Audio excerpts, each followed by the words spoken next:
Hi hi අපි ගෙදරදි වඩේ හදාගත්තාම වඩේ කරත්ත වලින් ගන්න වඩේවල වගේ ක්‍රිස්පි ගතියයි ඒ රසයි එන්නේ නෑ නේද? වඩේ කරත්තේ තියෙන වඩේවල වගේම රසයි ඒ ක්‍රිස්පි ගතියයි සේරම එන විදිහට පොඩි පරිප්පු පාවිච්චි කරලා වඩේ හදාගන්න විදිහ තමයි මම අද අරගෙන ආවේ. වීඩියෝ එක ඉවර වෙනකම් බලන්න කොහොමද මේ විදිහට හදාගන්නේ කියලා.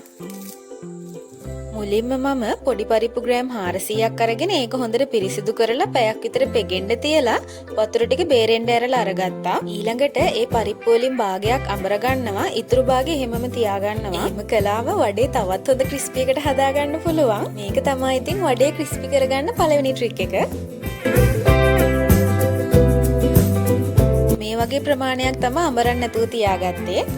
ඊළඟට සුදු ලුණුයි කුනිස්සොයි අර අයින් කරගත්ත පරිප්පුයි ටික ටික දාලා හොඳට බ්ලෙන්ඩ් කරගන්න ඕන. ඔයාලා ළඟ උඹලකඩ තියෙනවා නම් කුනිස්සො වෙනුවට උඹලකඩ එකතු කරගන්නත් පුළුවන්.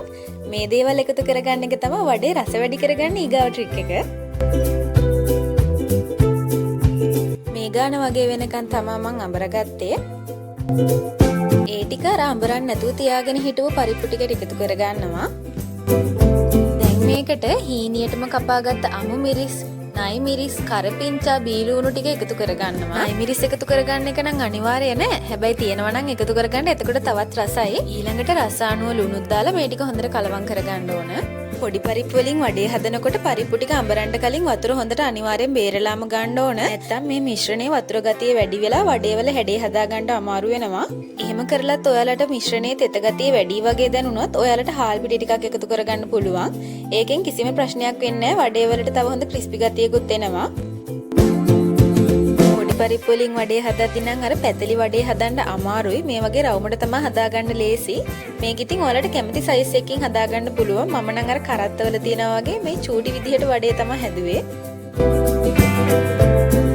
ඊළඟට තාච්චියක් ලිපේ තියලා ඒකට පොල් තෙල් ටිකක් වැඩිපුර එකතු කරගන්නවා. තෙල් එක හොඳට රත් වෙනකල් ලිපේ ගින්දර වැඩි කරලා තියාගත්තට කමක් නැහැ. හැබැයි තෙල් එක රත් වුණාට පස්සේ ලිපේ ගින්දර හොඳට මඩු කරගන්න ඕන. ඊළඟට රත් වුණ තෙල් එකට අර හදාගත්ත වඩේ ටික එකතු කරගන්න ඕන.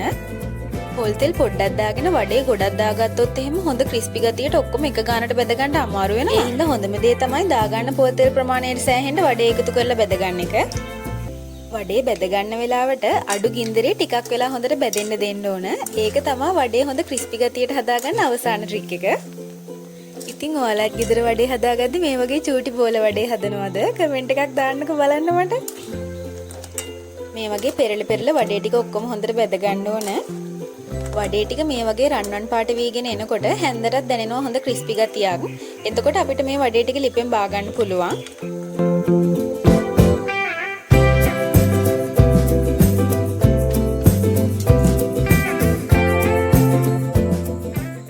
නේද මැද අමුත් නෑ වටෙත් හොඳ ක්‍රිස්පි ගතියට වඩේ ටික බැදිලා තියෙනවා. ග්‍රෑම් 400න් පොඩි වඩේ 100ක් විතර මට හදාගන්න පුළුවන් වුණා. මේ වගේ දේවල් ගෙදරදිම හදාගද්දි පිරිසිදුවට රසට වගේම ලාභයටත් අපිට කන්න පුළුවන්. ওই විදිහට තමයි මම ගෙදරදිම වඩේ හදාගන්නේ. ඔයාලත් ගෙදරදිම වඩේ හදනවා නම් මේ විදිහට හදලා බලලා මට කමෙන්ට් එකක් දාන්න. ඒ වගේම මේ වීඩියෝ එකට ලයික් කරලා අපේ channel එක subscribe කරන්න අමතක කරන්න එපා. ආයෙත් මේ වගේ රෙසිපි එකකින් හම්බෙමු. ඔයාලට සුබ දවසක්.